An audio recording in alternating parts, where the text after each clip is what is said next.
Bom, já posso começar a edição de hoje batendo bola com o Flávio Prado para a gente falar da vitória do Palmeiras. Palmeiras, para mim, já é campeão brasileiro, tá? Tem torcedor que fica naquela, nunca por nada se canta vitória antes da hora, é o lema do Verdão, da torcida do Palmeiras, mas eu acho que não tem jeito. Palmeiras pode até ser derrotado na última rodada, que ainda assim fica com o título, não é mesmo, Flávio Prado? Muito bom dia para você. Bom dia, Pedro. Bom dia, amigos do Morning Show. Ficou muito tranquilo para o Palmeiras, né? Já é campeão, evidentemente, tem que cumprir a rodada, mas já é campeão. E acabou pesando muito aquele jogo que eu mesmo defini, todo mundo definiu, como amistoso, aquele São Paulo e Palmeiras, aquele 5-0. O São Paulo largou o jogo. O próprio Palmeiras não deu muita bola, mas ele estava devendo para o torcedor e acabou ganhando aquele jogo. Nunca imaginar que o Botafogo ia ser tão incompetente a ponto de deixar aquele jogo como um jogo decisivo. E foi o que aconteceu, né? Aquele jogo acabou sendo um jogo decisivo e hoje o saldo de gols do Palmeiras é absolutamente inalcançável por qualquer outro time. E outro detalhe, Pedro, 37 rodadas, 31 o Botafogo foi líder, 2 o Fluminense e 4 o Palmeiras. Na rodada certa, o Palmeiras está na decisão, está em primeiro lugar e será o campeão. Estamos com a tabela do Campeonato Brasileiro. Para você que nos acompanha por imagens, está aí o Palmeiras, que chegou aos 69 pontos, tem 31 de saldo, contra 23 do Galo, 15 do Flamengo e o Grêmio, que não tem mais chances de título, tá aí, portanto. E muito se deve em cima disso que o Flávio citou, aquela goleada para cima do São Paulo por 5-0. Tem muito torcedor do Palmeiras lembrando daquela goleada no Clássico, que agora está fazendo toda a diferença no saldo de gols para essa equipe do Palmeiras, que, como eu disse, pode empatar, pode perder na última rodada para o Cruzeiro, que ainda assim vai levantar a taça do Campeonato Brasileiro. E vamos ouvir a palavra do técnico campeão, Abel Ferreira. Ele foi questionado como é que fez para se reinventar. Palmeiras, que tinha sido eliminado da Libertadores, não vinha em boa sequência no Campeonato Brasileiro. Vamos acompanhar a palavra do Abel Ferreira aqui na Jovem Pan. Disse-lhe a eles duas coisas. Tivemos a quantos? 14 pontos, não foi? Ou 13?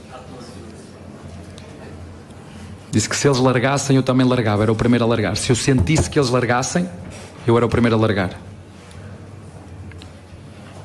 Essa foi a primeira. E a segunda, disse-lhes, temos todos aqui uma oportunidade de podermos sair daqui, eu como melhor treinador e vocês como melhores jogadores. Os momentos de dificuldade, os momentos que nos metem à prova, são esses momentos que nos podem fazer crescer e retornar melhores ainda. E eu acho que eles entenderam as palavras que eu lhes quis dizer. Não que eu sentisse quando eu disse, se vocês largassem, eu também largo, que tenha sentido o que quer que seja, mas às vezes, como tu estás a 13 ou 14 pontos, a tendência pode ser, já não há nada a fazer. E nós, sempre lhes disse também, nós temos uma identidade, nós temos um caráter, esta equipa tem uma história neste clube. Foi estas duas frases. E acho que eles conseguiram entender como equipa. Isso para mim é o que me enche mais de orgulho, é olhar para esta equipa e não criar rótulos, que é uma equipa que só joga assim ou que só joga desta maneira. Não conseguem criar rótulos a esta equipa, não conseguem só dar um destaque a esta equipa. Isso é o que mais me enche de orgulho. Fábio Piperno, muito bom dia para você. Não dá mais para ficar em cima do muro, Piperno. Palmeiras já é campeão brasileiro. Bom dia. Bom dia, Pedrinho, Flávio, nossa audiência. Sim, diz que se o Palmeiras vencesse qualquer um desses dois jogos por 0,5-0, ele seria campeão. Ele não vai tomar agora uma goleada e permitir que os demais, aí, principalmente o Atlético Mineiro, desconte essa margem. Até porque o Atlético também não é um time de fazer tantos gols assim. Ele tem tomado menos gols que o Palmeiras, mas ele não tem marcado, né, goleadas aí com tanta frequência. E o Palmeiras vai jogar contra o Cruzeiro, que também é um time que se defende razoavelmente bem, mas tem um poder de fogo limitadíssimo, né? Então, enfim, o Palmeiras resolveu o campeonato ontem. Aliás, poderia ter, inclusive, ter saído atrás. O John Kennedy teve 2 oportunidades ainda no primeiro tempo com o jogo 0-0. Em relação ao que o Abel falou, as coisas que o Abel diz, elas não me interessam muito. Eu acho assim que ele é um excelente técnico de futebol, me interessa muito o trabalho de campo dele, e que eu acho muito bom. Ele saca novas alternativas sempre. Acho que mais uma vez o Palmeiras é campeão também por isso, embora tenha sido um time menos competente, menos brilhante que o de 2022, que foi a melhor versão do trabalho do Abel. Agora, é verdade também que o time de 2023, com 9 saídas e apenas 2 chegadas, repete todos os resultados que o Palmeiras alcançou em 2022. Nós vamos para um rápido intervalo na Rádio Jovem Pan, coisa rápida, e já voltamos com o Morning Show Esportes para você. Seguimos aqui na TV Jovem Pan News, no canal do YouTube Jovem Pan Esportes, mas eu acho que o mérito do Abel Ferreira, Piperno, Flávio, amigos da Jovem Pan, é manter a motivação lá em cima, porque tem time campeão que se acomoda de um ano para o outro, que conquista um título e acha que já está tudo ok, está tudo beleza, né? Está ali já na história do clube, está ganhando seu salário, seu contrato e não se empenha no ano seguinte, ou não se empenha da maneira que deveria se empenhar. Palmeiras está aí com o Abel Ferreira há 3 anos já, e 3 anos sempre chegando, sempre brigando pelos principais títulos da temporada. Piperno. Então, o Palmeiras se organizou para isso. Eu acho assim que do Paulo Nobre para cá, veja, do Paulo Nobre para cá, o Palmeiras jogou 8 campeonatos brasileiros e ganhou 4. E naquele campeonato que o Palmeiras, nos 2 campeonatos em que o Palmeiras teve os seus piores desempenhos, aliás, especificamente aquele de 2020, o Palmeiras tirou o pé no Brasileiro porque ele ganhou Libertadores e Copa do Brasil e estava dando prioridade a essas 2 competições. Então o Palmeiras tem sido extremamente competente. De 2015 para cá, né? Enfim, do período Paulo Nobre para cá, então são 4 brasileiros, 2 Copas do Brasil, 2 Copas Libertadores, 3 campeonatos estaduais, Recopa, Supercopa. Então isso não é trabalho de um personagem só. Agora, é evidente também que o trabalho com esse time, eu acho que ele é muito autoral. O elenco foi formado antes, mas eu acho que muita coisa mudou. Muitos jogadores passaram, inclusive, a desempenhar outras funções, e isso aí é muito reflexo do trabalho dessa comissão técnica. Ô Flávio, e o Palmeiras ainda perdeu nessa caminhada, durante toda a temporada 23, o Dudu, que acho que é um dos principais destaques dessa equipe, um dos pilares do sistema ofensivo do Palmeiras. O Abel, que até a eliminação na Libertadores insistiu com aquele esquema de 2 laterais, Mike e Marcos Rocha, também na escalação de 2 jogadores contestados pela torcida, Arthur e Rony. E na reta final do Campeonato Brasileiro, ao sair da Libertadores, ao ser eliminado pelo Boca Juniors, ele coloca 3 zagueiros, coloca outra maneira de jogo, né? Coloca outra formação tática, e o Palmeiras caminha rumo ao título, Flávio. E principalmente dá oportunidade ao Endrick, né? Eu acho que a mudança do foco aí é o momento que se acha um espaço para esse garoto, o Endrick, que já deu essa sinalização quando entrou contra o Boca no primeiro jogo lá na Argentina, e ele muda completamente. Demorou demais o treinador, a comissão técnica, para colocar o Endrick. Quando ele acha um lugar para o Endrick, o moleque mostra todo o talento dele, mostra que ele é o que é realmente, e aí o Palmeiras, com outras alterações, né, já foram colocadas aqui pelo Piperno, ele acaba tendo aquela sequência importante e aí o Palmeiras ganha o título. Realmente essa história que você falou, Pedro, o 3º ano ele é muito difícil de motivar. O próprio Guardiola fala isso, que o 3º ano é o pior ano de todos. Estou falando para time ganhador, né? Time ruim não tem 3º ano. Muricy Ramalho no São Paulo também, naquele tricampeonato. Aquele time, exatamente. Por isso que não tem tri, né? Só tem o São Paulo e o Minelli. O Rubens Minelli, que foi ele individualmente, 2 vezes com o Inter, 1 vez com o São Paulo. É muito difícil você conseguir motivar o 3º ano, e realmente esse time comprou totalmente o projeto de trabalho do Abel Ferreira, e a fala dele faz diferença para os jogadores. Isso é importante, isso pega realmente, e acabou conquistando um título, mostrando que o time do Palmeiras tinha sobra suficiente para perder Danilo, perder Scarpa, perder Dudu, e ainda assim ser campeão. Ou seja, ponto para Leila Pereira, que falou que o elenco era suficiente para ganhar tudo, e ganhou. Mesmo com essas 3 perdas importantes. Não contratou nenhum jogador meia boca, ao contrário, deu chance para os meninos da base, e eles todos praticamente responderam à altura. No tricampeonato do São Paulo, 2006, 2007, 2008, o Muricy Ramalho falou exatamente isso. Primeiro ano, vencemos com folga. Segundo ano, Já tive que dar uma apertada nos caras. Terceiro ano, então, tive que levantar todo mundo, tive que levantar todo o vestiário. Porque os times se acomodam mesmo, não tem jeito. A gente está voltando para a rádio Jovem Pan em todas as plataformas, dentro de instantes, já na regressiva 3, 2, 1... Agora sim, de volta pelas ondas do rádio, você nos acompanha pela TV Jovem Pan News, também no canal do YouTube Jovem Pan Esportes, o nosso Morning Show Esportes para você. E vamos ouvir o Abel Ferreira, afinal, o Abel Ferreira vai ficar no Palmeiras para 2024 ou vai aceitar a proposta do Qatar? Foi tema na entrevista coletiva de ontem e nós vamos ouvir o Abel Ferreira aqui na PAN. Eu entendo essa pergunta, entendo que o que é que você quer ouvir da minha parte, isso... Eu não vou comentar especulações. Vocês sabem como é que é o futebol brasileiro. Vocês sabem que quando uma equipa como o Palmeiras desempenha que a forma que desempenha, eu já vos disse isso ao longo do ano todo, tem várias especulações sobre vários jogadores, sobre os treinadores, é normal.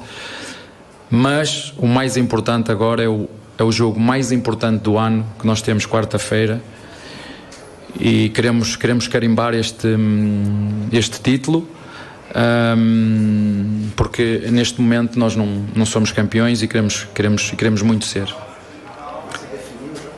Se eu defini? Não defini. Vocês sabem que eu não defini. Vocês sabem o que é que se passa comigo, sabem que eu tenho um contrato. Da primeira Libertadores ou na segunda eu disse, eu vou parar e refletir como sempre faço em todos os anos. Lembram-se disso? Nós ganhámos contra o Flamengo, eu disse igual, todo saco cheio. Isso não é mentira nenhuma. Quer que eu diga que é difícil as viagens que nós fazemos, jogos 3 em 3 dias?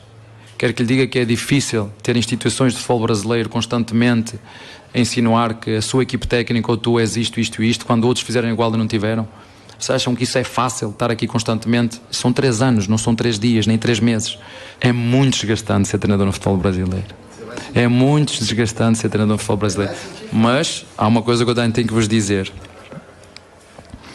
Eu não sou ingrato. Ok? Um abraço. Rapaz, encerrou a coletiva desse jeito. Só tem uma coisa a dizer. A gente falou, né, das dificuldades aqui do futebol brasileiro. Não sou ingrato. Só isso eu tenho a dizer e caiu fora o Abel Ferreira da entrevista coletiva de ontem. Deixa eu conversar com o nosso Rodrigo Viga ao vivo aqui na Jovem Pan. Daqui a pouquinho o Rodrigo Viga chega para trazer informações do Rio de Janeiro e, é claro, falar dessa campanha do Palmeiras campeão brasileiro. Mas tá aí, Piperno e Flávio. As declarações do Abel Ferreira, o que a gente pode tirar nesse contexto todo? Será que fica? Será que sai? Ele deixou o futuro aí um pouco em aberto pelas palavras que a gente acabou de ouvir. Olha, se ele estivesse morando em Portugal, primeiro que o time dele não ia disputar 70 e poucos jogos por ano, o time que chega em todas as competições. As viagens seriam curtinhas. Então, o profissional que nasce aqui no Brasil, sempre trabalhou aqui, de certa forma está mais acostumado a isso. O estrangeiro, ele é impactado aí pelo fato de trabalhar num país continente. Ok, então isso está no pacote. É normal um cidadão também que recebe uma proposta importante de fora tá com a cabeça um pouco confusa. Isso mexe com qualquer um. Então, assim, ok, vai lá para casa, esfria a cabeça, resolve fazer da vida. E aí, ele vai continuar a vida profissional dele, qualquer que seja a escolha. O Palmeiras vai continuar sendo um gigante do futebol sul-americano. Então, porque, veja, a gente também tem que ter muita tranquilidade para avaliar tudo que foi feito até agora. Eu sou, acho que, insuspeito para falar sobre ele, porque eu elogiei o Abel em 90% das vezes. Agora, tem uns 10, 15% que eu critico muito. Então, o torcedor que é lá pichar muro por reforço e tal, tem que se lembrar que, por exemplo, o ano passado, o Palmeiras contratou uma baciada. Merentiel, Atuesta, o próprio Flaco Lopes, o Tabata, o Jailson, um monte. O Palmeiras contratou uns 7, 8 jogadores a pedido dele. E, na verdade, ele, a maior parte dessas escolhas, desses jogadores que chegaram, não foram aprovados. Tanto que a própria comissão técnica liberou todo mundo. Ou seja, errou na maior parte das vezes. Podemos apagar isso da passagem vitoriosa dele pelo Palmeiras? Não. Ele ganhou 9 títulos, lindo. Errou quando indicou jogadores? Também. Então, tem que ser, isso tem que ser pesado, dos dois lados. Eu acho que o Palmeiras acertou em cheio quando trouxe o Abel. Agora, o trabalho do Abel também tem esses erros, inclusive a questão do Endrick e, digo mais, do Kevin também. Rodrigo Viga, do Rio de Janeiro, será que não vale um esforço da diretoria do Palmeiras para manter o Abel Ferreira? Rodrigo Viga, você disse ontem que quer o Abel até na seleção brasileira. Bom dia. Tudo bem, Pedrão? Bom dia, Flávia. Bom dia, Pipiano, amigo ouvinte, espectador, internauta desse Morning Show Esporte. É claro, se você perguntar para o torcedor do Palmeiras quem é o grande responsável pela conquista desse título brasileiro, alguém vai falar assim, não, o Endrick voou, decolou. É verdade, mas quem é responsável pelo equilíbrio, pela manutenção desse Corinthians, desse Palmeiras aí nas últimas 10 rodadas, que fez uma pontuação realmente de campeão? Quem é o responsável pela organização, pela justamente posição bem equilibrada durante todas as competições, ganhando ou perdendo, conquistando ou seja eliminado? É o técnico Abel Ferreira. Então, eu já disse várias vezes, vende o avião, vende alguma coisa, faz qualquer tipo de sacrifício, libera um jogador caro para manter o Abel Ferreira. Ele vai ganhar, supostamente, 5 milhões de reais lá no mundo árabe. Quanto é que é o salário dele hoje no Palmeiras? Não deve ser tão pequeno assim. Então, faz um esforço, faz um ajuste. O Palmeiras, novamente campeão, certamente vai angariar mais faturamento, vai angariar mais receita. Pega parte disso e realoca o técnico Abel Ferreira, porque eu acho que ele já entrou para a história do Palmeiras, assim como aqui no Rio de Janeiro, o Jorge Jesus entrou para a história do Flamengo, como está entrando agora o Fernando Diniz para o Fluminense. Então, todo o sacrifício dentro do bom senso é válido para manter esses grandes profissionais. A gente sabe que é meio pesado, é meio carregado, é meio difícil, porque o calendário é puxado, a cobrança é muito grande, às vezes tem até politicagem por parte das arquibancadas, dos torcedores, mas eu, se sou a dona Leila, ponho a mão no bolso, abro o cofre dela está sempre cheio, abarrotado, quase que cuspindo dinheiro, pega um pouquinho, dá para Abel Ferreira, não vai dar para ser os 5 milhões que o mundo árabe está oferecendo, oferece 3,5, 4, certamente pela estabilidade, por conhecer o grupo. O Brasil, a língua está adaptada aqui, vai ser competitivo, lá ele vai para ganhar dinheiro, eu acho que seria uma boa para o Palmeiras, viu, Pedro? Lembrando que o Pilhado trouxe aqui em primeira mão, notícia exclusiva, que o Abel Ferreira já está acertado com o Al Sadd. Inclusive tem até data de apresentação, dia 5 de janeiro, no Al Sadd do Catar. E Rodrigo Viga, essa campanha do Palmeiras no Brasileirão, torcedor aí fica naquela, o torcedor rival. Poxa vida, mas foi o Botafogo que entregou. Se o Botafogo entregou ou não, problema do Botafogo. O Palmeiras foi lá e fez a parte dele. Méritos pro Palmeiras, não é, Viga? Sem dúvida alguma. Agora, eu não sei se vocês já fizeram essa conta. Você sabe qual era a diferença de pontos entre o Atlético Mineiro ao término do primeiro turno para o então líder Botafogo? Você sabe, Pedro? De 13 pontos? Era 21? 22 pontos. 22 pontos. Era a diferença do hoje vice-líder do Campeonato Brasileiro Atlético Mineiro do Filipão, que é um vencedor, e conseguiu botar o Atlético no prumo, depois de passar mais de 10 jogos sem vencer, para o líder do Campeonato Brasileiro, que fazia uma campanha de Corinthians de 2017, o Alvinegro Carioca, que foi mudando de técnico e acabou se perdendo no segundo turno com uma campanha digna de rebaixamento. Então, se a gente está falando do demérito, do fracasso, da frouxidão do Botafogo, que perdeu o título mais ganho de toda a história, a gente tem que também enaltecer, sublinhar e destacar o mérito do Palmeiras. Salvo engano, dos últimos 30 pontos disputados, levantou 25 pontos. Isso sim é uma campanha digna de um time competitivo, de um time de camisa, de um time de história e de um time vencedor. Por isso eu tenho aplaudido, e vou aplaudir mais uma vez. Parabéns, Palmeiras, porque na hora que o campeonato se ofereceu a você, ao Flamengo e ao Atlético, foi o Palmeiras, impulsionado pelo Endrick e sem a sua principal peça até então, o atacante Dudu, que conseguiu mostrar o seu tamanho, a sua história e a sua questão de vigor, o seu vigor no Campeonato Brasileiro, viu, Pedro?